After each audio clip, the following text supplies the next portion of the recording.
Então, galera, olha só. Ontem o Moisés entrou em contato comigo e parece que nós temos um problema. Que problema que é esse? A apostila 12 de vocês não começaram ainda, né? Que é a parte de eletromagnetismo e moderna. E nós estamos mais ou menos na metade do último revisional. Então, o que nós decidimos fazer aqui? Eu vou hoje terminar a parte hidrostática, né? Que a gente estava vendo semana passada. Que também foi o assunto que eu revisei, vamos dizer assim, lá na aula da quinta no colégio, né? Quem estava lá no colégio. Porque a segunda aula a gente mais bateu papo do que foi qualquer outra coisa. E eu vou terminar esse assunto só para não deixar ele pela metade. E aí eu vou para a apostila 12, tá? O Moisés vai ficar na 11 e eu vou para 12, tá? Vou começar a apostila nova de vocês. Não sei se vocês já receberam, acho que sim, né? E aí vamos tocando, tá? A apostila, ela é basicamente eletromagnetismo e física moderna. São conteúdos que, claro que existe uma relação entre esses conteúdos, né? Na física verdadeira, assim, na física mesmo. Só que, para a gente explicar para vocês, eles são meio desconexos. Então, eu estou pensando aí no que eu posso fazer, tá? Porque o foco é a apostila. O revisional é uma revisão. Então, no princípio, vocês já viram esses conteúdos. A apostila, o conteúdo é novo. Então, vamos dar uma pausa no revisional. Vamos para a apostila. Assim que a gente terminar, a gente volta pro revisional, tá bom? Então, será assim que nós caminharemos. Para a gente dar uma lembradinha no que nós estávamos falando na semana retrasada, nós falamos de densidade, massa específica e pressão, tá? Então aqui está a parte da densidade, né, que é massa sobre volume, massa específica também é massa sobre volume. A diferença é que densidade é para objetos, né, corpos compostos, e normalmente a gente usa massa específica para substância. Vimos também o conceito de pressão. Aqui também é uma concentração, só que uma concentração de força numa determinada área. Tá? Essa equação força sobre área é uma definição. Pressão é definida por força sobre área, né? Aplicação da força sobre área. Lembrei vocês que a pressão é uma grandeza escalar, então você não tem direção e sentido. Apesar que a gente fala de direção e sentido no nosso dia a dia, uma pressão para lá, uma pressão para cá, mas na verdade o que a gente está falando é a força associada a essa pressão.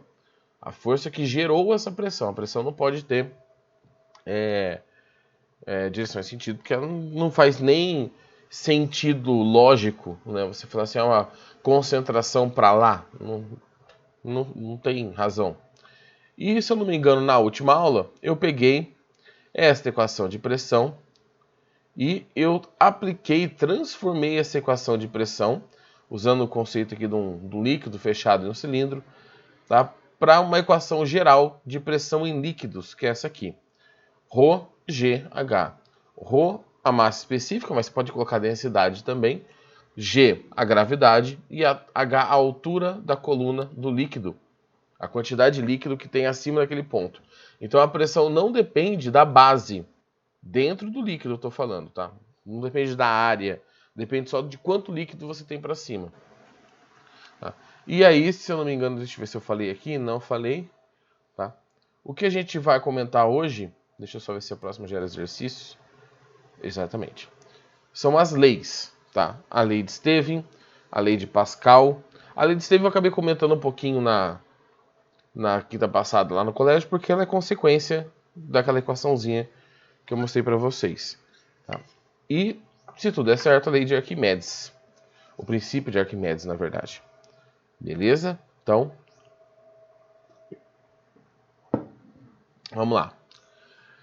Vamos falar das leis aqui. Vamos começar com a lei de Stevin. Tá? Leis, né, são constatações, às vezes matemáticas, às vezes não.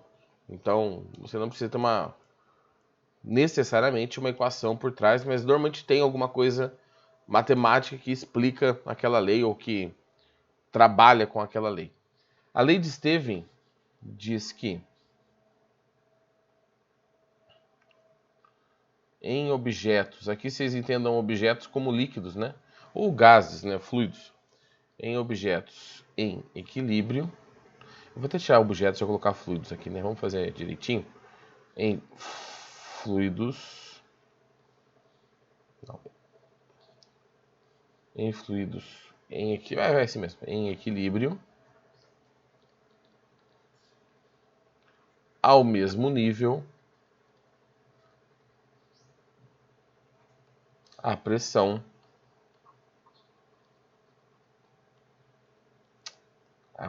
Oh, meu Deus. A pressão é a mesma. Consequentemente, você vai alterar a pressão. Deixa eu só ver se eu estou gravando. Consequentemente, você vai alterar a pressão se você alterar essa coluna de líquido. Então, por isso que ela está relacionada àquela equaçãozinha da pressão do líquido, em que ρ, G, H. Tá? Se está tudo ao mesmo nível, à mesma altura, dentro do mesmo fluido ou da mesma composição, você tem a mesma pressão. Ou a variação de pressão vai depender da variação dessa coluna de líquido.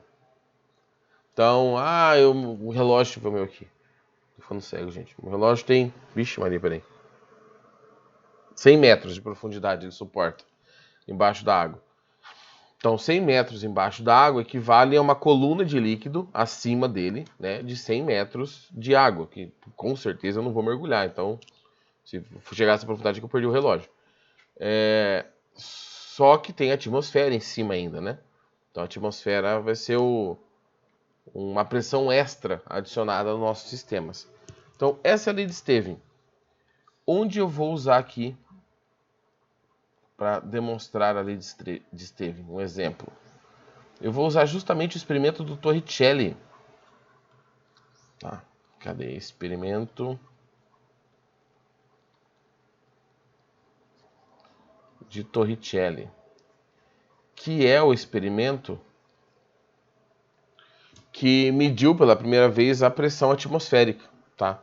Ou o equivalente da pressão atmosférica, porque assim, medir é comparar, certo? A equação não existia, pelo menos não desse formato. A ideia que a gente está vendo nessa equação amarela ali já existia, mas não nesse formatinho. O que foi que o Torricelli pensou? Falou, bom, vou pegar uma cuba, né, que nada mais é que uma bacia. Vou pegar aqui uma cuba. Vou colocar mercúrio nessa cuba. Por que ele escolheu mercúrio? Porque é um metal, né? E líquido à temperatura ambiente. Porque todo metal pode ser líquido, mas na temperatura ambiente é o mercúrio e o galho. Galho, se não me engano, que eles fazem aquelas colheres que derretem. Não é bem na temperatura ambiente, é a temperatura do corpo, né? 30 e poucos graus, 37. A média aí é uns 30 temperatura ambiente, né? Então, bom, ele colocou mercúrio nessa cuba. Cadê? Colocou mercúrio aqui. Pegou um tubo tubo de um tamanho razoável. Ele já tinha uma noção das dimensões, né, do experimento. Ele já tinha uma noção do que ele estava fazendo ali. Colocou esse tubo dentro do mercúrio, deixou o ar sair. E aí, com o tubo dentro do mercúrio, ele virou de ponta cabeça o tubo. Porque aí você tem basicamente o vácuo. Meu Deus. Tá. A gente sabe hoje que o que estava ali dentro não era bem um vácuo. Acabou ficando um vaporzinho de mercúrio, né? Porque é como a pressão diminuiu. E aí o que acontece? O problema tornou a ser isso aqui, ó. Você tinha uma região aqui em cima que a gente pode aproximar para vácuo, ou seja, não tem nada. E você tem um nível, que é esse nível vermelho aqui, ó. Tá? E eu tenho dois pontos. Eu tenho o ponto 1 e eu tenho o ponto 2. Segundo a lei de Stevin, estão no mesmo nível, então a pressão é igual. A pressão do ponto 1 é igual à pressão do ponto 2. Minha mania de fazer coisa com letra diferente. Pressão 1, tá. Pressão 1 é igual à pressão do ponto 2. Quem gera pressão, quem faz força no ponto 1? Quem faz força no ponto 1 é a coluna de mercúrio, de Hg. Então aqui nós temos a pressão de mercúrio. Do lado de fora, quem está aqui fora é a atmosfera.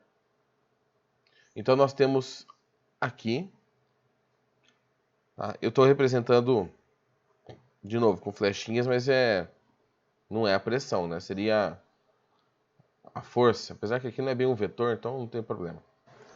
A atmosfera. Quem faz força no líquido lá de fora é a atmosfera. Então nós temos a pressão atmosférica. Ele não tinha como calcular a pressão atmosférica porque não se sabia a densidade da atmosfera. Sabemos a densidade média, porque a gente sabe que ela vai mudando, né, conforme a altitude aumenta. Então a pressão atmosférica não daria para abrir o termo. Só que, pelo experimento dele, ele sabia que essa coluna de mercúrio era de 760 milímetros. Então, 760 milímetros de mercúrio, uma coluna de 760 milímetros de mercúrio era igual à pressão atmosférica. Então, existe um equivalente, tá?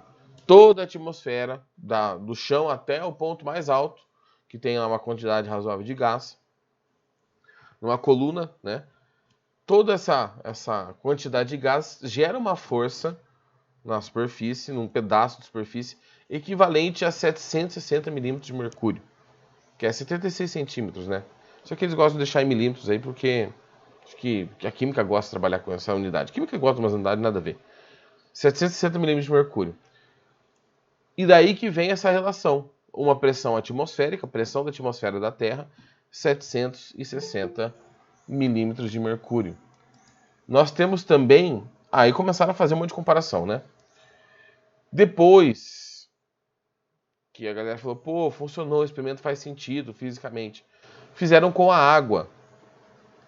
E aí descobriram que é 10 metros de coluna d'água. Vou até fazer a legenda disso aqui, ó. Metros de coluna d'água, tá? Ou seja, fizeram um experimento parecido, tá? Vamos colocar assim, só que com um tubo muito maior. Na verdade, aqui dá para fazer a conta já, porque a densidade da água a gente conhece, mas tudo bem. Foram lá, fizeram a equaçãozinha, beleza. 10 metros de água. Então a atmosfera da Terra tem a mesma pressão que uma coluna de 760 milímetros de mercúrio ou 10 metros de água. Aí você já vê a proporção de densidades, né? Que é 13,6 mais ou menos. A densidade do mercúrio é 13,6 a densidade da água. E com a densidade do mercúrio conhecida, com a densidade da água conhecida, esse valor de maneira absoluta podia ser calculado. E foi calculado em aproximadamente, né? Sempre aproximadamente, 1 vezes 10 à quinta Pascal. Peraí. Ou Newton por metro quadrado. Que as pessoas que estavam presentes no colégio semana passada receberam uma piada sensacional sobre isso. Triste a piada. Mas é para lembrar a unidade. Pascal ou Newton por metro quadrado, tanto faz. Então essas são as unidades de pressão. O professor tem outras unidades de pressão? Tem PSI, né, que é polegada por... Meu Deus. Libra por polegada, se eu não me engano. PSI. Eu não lembro agora, porque é do inglês, mas acho que é libra por polegada. Que é o que a gente usa quando vai encher o pneu do carro. Tá, tantos PSIs. Deixa eu ver aqui, só para não falar bobeira para vocês. PSI, peraí. PSI. Opa. Libra força, Libra por polegada ao quadrado, tá certo. É isso mesmo. É uma medida, né, a partir das grandezas imperiais. A gente usa no dia a dia para encher pneu e só, para mais nada. Assim que eu saiba. A gente não mede, por exemplo, pressão do coração em PSI. A gente não faz isso.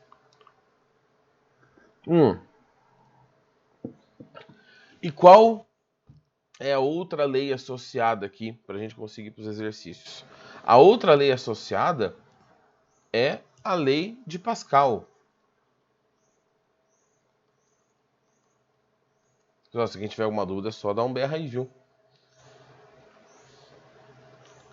A lei de Pascal, essa sim tem muito mais aplicações. Por quê?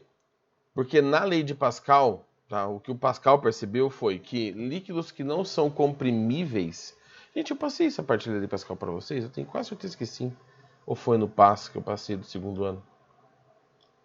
Eu não sei, eu acho que foi... Não, acho que foi no PAS mesmo. É porque tá tudo junto aqui, eu lembro de ter passado esse negócio. A lei de Pascal diz que a variação de pressão é transmitida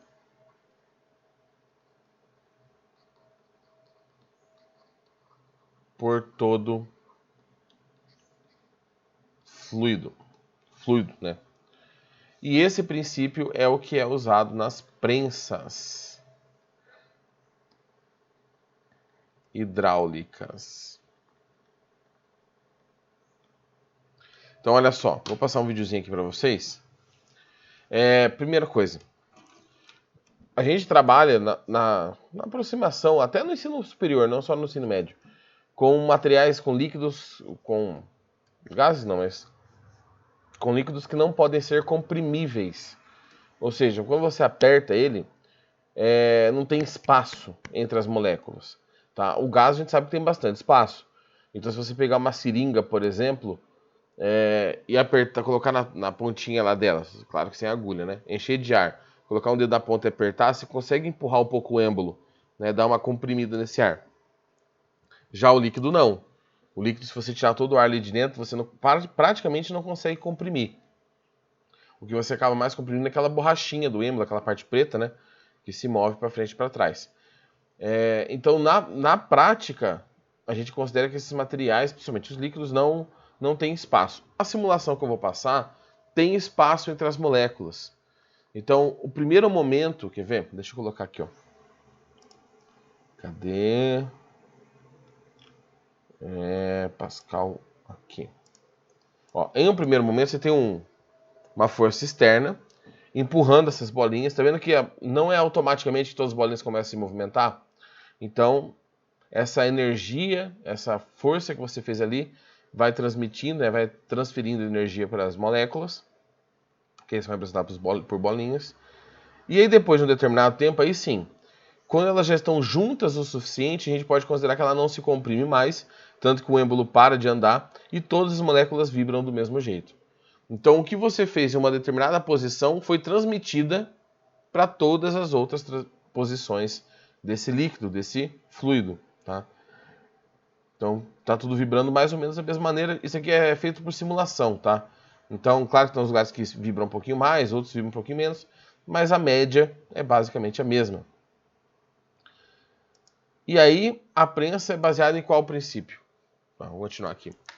Você faz uma força de um lado, em que você tem uma área pequenininha, né, um êmbolo pequenininho, e essa pressão é transmitida de maneira igual para todos os lados do recipiente.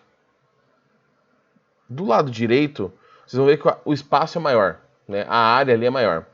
Só que como a pressão foi transmitida de todos os jeitos, ele separou o lado direito em 5 pedacinhos pequenos. E aí, eu não sei se dá para vocês conseguirem perceber, está escrito ali, a força externa, né? E aí, a força da esquerda, ela é igual a cada força dessa da direita. Só que do lado direito eu tenho 5 forças, e do lado esquerdo eu tenho uma força só. Deixa eu colocar de novo aqui rapidinho. Eita, pegou o negócio. Cadê? Pera aí. Então, qual que é a grande sacada? Usando esse princípio de Pascal, essa lei de Pascal, lembrando, gente, que essas leis, não é que o Pascal que inventou isso. A natureza funciona assim. Ele só falou, eu que percebi, coloca meu nome aí no rolê, tá? Você tem uma força de um lado, por um princípio da natureza, por um funcionamento da natureza, essa força aparece 5 vezes do outro lado. Tá? Por quê? Porque você aumentou o tamanho, né, a quantidade de líquido. A pressão ela é transmitida de maneira igual para todos os pontos. Se de um lado você aumenta a área, você vai acabar aumentando a pressão também. Tá? Aqui a gente já volta a pensar na pressão, apesar de ter um líquido ali dentro, a gente volta a pensar em força sobre área. Porque não me importa mais a coluna de líquido, me importa a transmissão da pressão. E aí eu quero pensar em força e quero pensar em área. Olha aqui. Tá, então isso aqui é uma finalização. Ele está mostrando se você tirar aquela separaçãozinha imaginária que ele fez, aquelas 5 forças pequenininhas que estavam lá equilibrando podem ser uma força 5 vezes maior. Tá? Então assim você consegue de um lado fazer uma força pequenininha e do outro ter um resultado, uma força bem grande. Tá? Esse esquema é basicamente que você tem tudo que é hidráulico. Tá? Tem uma coisa só que a galera acha que é hidráulico e não é. Um macaco do carro, aquele que fica dentro do carro lá, que você tira lá para subir o carro para trocar o pneu, não é hidráulico. A gente chama aquele macaco de macaco hidráulico. Ele não é hidráulico, ele só tem um parafusão lá no meio. Ele funciona com o princípio do plano inclinado. Mas não vem ao caso aqui agora. Tá? O hidráulico mesmo é aquele que o mecânico usa em oficina, em borracharia. Parece um patinete grandão, meio gordo, que ele coloca embaixo do carro, dá uma baixada, tá? E o carro levanta. Tá? O cara levanta sozinho o carro, só numa abaixadinha, 2 abaixadinhas lá naquela alça da frente. Tá? Isso é hidráulico. Aquelas pistolinhas, por exemplo, de tirar pneu, tá? Já não é hidráulico, é pneumático. Quando envolve pressão de ar, aí é pneumático que a gente chama. Hidráulica é o elevador que levanta o carro na oficina, o freio do carro, que por sinal é o que eu vou mostrar aqui para vocês, tá? Daqui a pouquinho. Então, esses são sistemas hidráulicos. A hidrostática engloba os gases, igual eu falei para vocês semana passada. Mas normalmente a gente desconsidera eles justamente pela capacidade de comprimir que existe em um gás. A gente não quer coisas que se comprimem. Então, apesar da hidrostática, por exemplo, o cálculo de pressão, funcionar para um gás, a gente esquece e vai trabalhar só com líquido. Tá? A não ser exercícios específicos que colocam um gás ali preso num recipiente, mas é só usar o conceito que a gente já viu, tá bom? Galera, como que tá aí? Tá tudo sossegado? Todo mundo vivo? Todo mundo acordado? Como tá a situação aí? Posso continuar? Vocês querem um tempinho para copiar?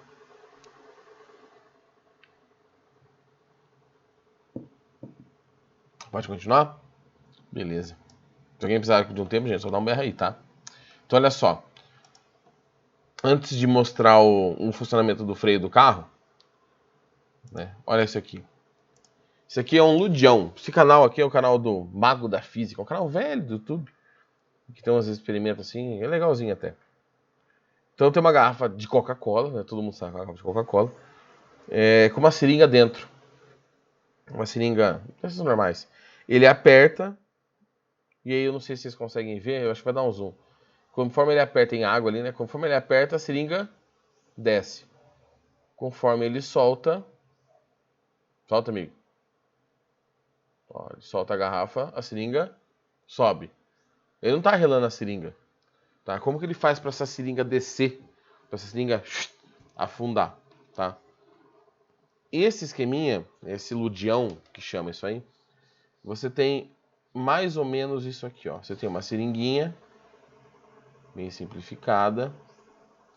Você tem um êmbolo aqui prendendo um ar aqui dentro. O ar eu vou fazer de azulzinho, tá?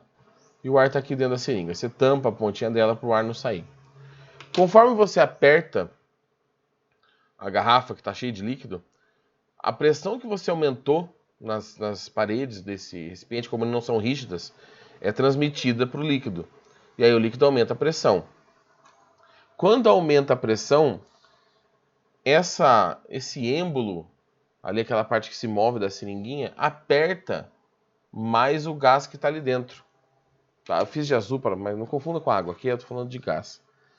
Tá? Aqui tem ar. E aí o que acontece? Você comprime o ar, porque ele pode ser comprimido, apertando a garrafa. E densidade é massa sobre volume. Então, densidade é massa sobre volume. Se eu estou comprimindo o ar, o volume está diminuindo. Consequentemente, a densidade está aumentando.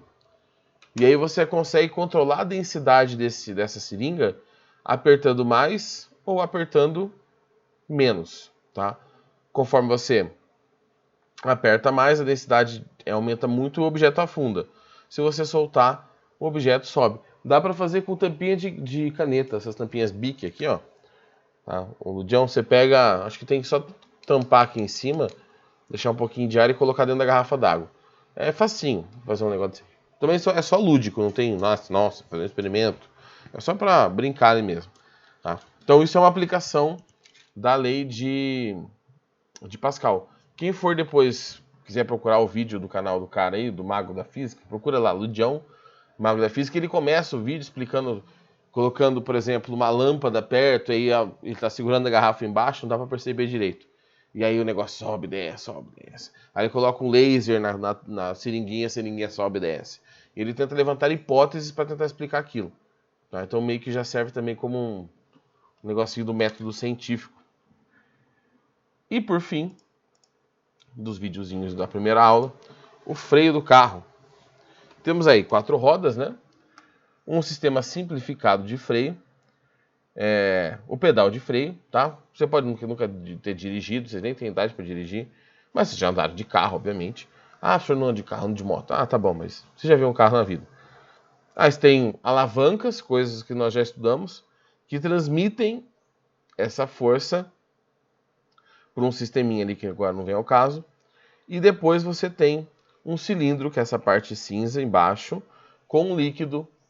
Tá? Não é desse jeito, fica em outra posição do carro, mas é uma simplificação. Com um líquido com o que a gente chama de fluido de freio, que é um líquido, parece um óleozinho, que se cai na tinta do carro, arranca a tinta na hora. E você pisa no pedal, né, e você movimenta um êmbolo. É como se fosse aquele esqueminha da força que eu estava mostrando para vocês. Você faz uma força dentro desse êmbolo, e aí mostra o líquido sendo transmitido. É claro que o líquido não é transmitido desse jeito, né? Um tanto, depois um espaço vazio. Ele tá cheio. Tanto é que quando tem ar no freio, carro antigo tinha muito disso, tipo Fusca, Brasília. Você tinha que ficar bombando o freio, você ficava chutando o pé o pedal do freio pro ar, você ir comprimindo o ar, indo pra ponta e aí ele sangra. Tem um lugar lá que sangra, que faz o ar sair, tá? Bom, do outro lado, lá na roda, você tem uma pinça, tá? Essa pinça se move como se fosse um freio de bicicleta, que você tem a roda e tem aquelas duas. O freio da roda da bicicleta, que tem aquele freio do pé, mas a freio da roda. Tá girando, você aperta em duas borrachinhas que prendem, é o mesmo esquema. No caso do freio a disco, tem 2 discos que prendem aquele disco interno da roda, tá? Que você consegue ver na maioria dos carros. Carros atuais são, por lei, eles têm que ter freio a disco, pelo menos na frente, se eu não me engano. E aí você transmite essa força para o freio para conseguir pinçar esse disco e parar o carro. Coisas importantes. Primeiro, aqui é uma simplificação. O freio, aí está mostrando de cima, né? O freio hidráulico, na verdade, ele tem uma parte elétrica. Se alguém aqui já dirigiu por algum motivo, se você está usando o carro lá, direção hidráulica, freio hidráulico, e aí o carro desliga, você está dirigindo ainda, a direção fica dura e o freio fica duro. Então, assim, tem uma parte hidráulica, mas tem um motor junto elétrico que atua facilitando, diminuindo ainda mais o esforço, tá? Outra coisa que acaba sendo uma consequência, né? Eles fazem uma combinação de tamanho, de área, igual eu mostrei da simulaçãozinha da força externa, das outras forças, em que você tem um equilíbrio. Então, a pressão que você faz de um lado é a pressão que é transmitida para o freio. Claro, vamos fazer de conta que esse motor elétrico não existe. E esse faz uma força pequena no pedal e aparece uma força gigantesca pinçando o disco de freio, parando o carro. Aí você consegue parar o carro sossegadão, beleza, tá? Então, não é só isso, tá? A gente não fala, ai meu Deus, a prensa hidráulica é para o freio do carro. Tem um monte de aplicação, parte do sistema circulatório, tá? Acho que eu falei para vocês semana passada. do calibre das artérias, das veias, tem tudo relação com isso também, né? Então, onde você tem maior pressão, normalmente você tem uma artéria maior, ou pelo menos que é mais elástica, porque o sangue está sendo bombeado, quando a pressão aumenta, ela dá uma aumentada. E aí, quando a pressão diminui, ela dá uma contraída. É ali normalmente que acumula gordura. Então, né, você entope aquele negócio de gordura. Então, ou você não deixa mais o sangue passar com muita facilidade, aí vai dando ruim, ou você trabalha essa mobilidade dela, essa elasticidade, tá? E aí você pode ter um rompimento dessa artéria, de alguma veia, por esse tipo de entupimento. Então, até o nosso corpo funciona a partir desse princípio, dos mais simples até os mais complicados, tá bom? Então, na próxima aula eu vou pegar um outro exercício, tá? Não vou focar muito nos exercícios agora, mas vou fazer aqui, tá? O de Pascal eu já tinha feito na sala de Steven, na sala de aula semana passada, mas vou fazer um outro aqui, pegar da internet, porque eu acho que não tem nenhum legal na apostila. E aí a gente vai falar do princípio de Arquimedes. Aí sim, a parte de empuxo, que deve ter caído bastante ano passado no PAS, PSS para quem fez. E aí nós vamos fazer mais alguns exercícios, obviamente, e vamos começar a apostila 12, tá bom? Pessoal, se alguém tiver alguma dúvida, fique à vontade. Se alguém quiser perguntar alguma coisa, fique à vontade, tá?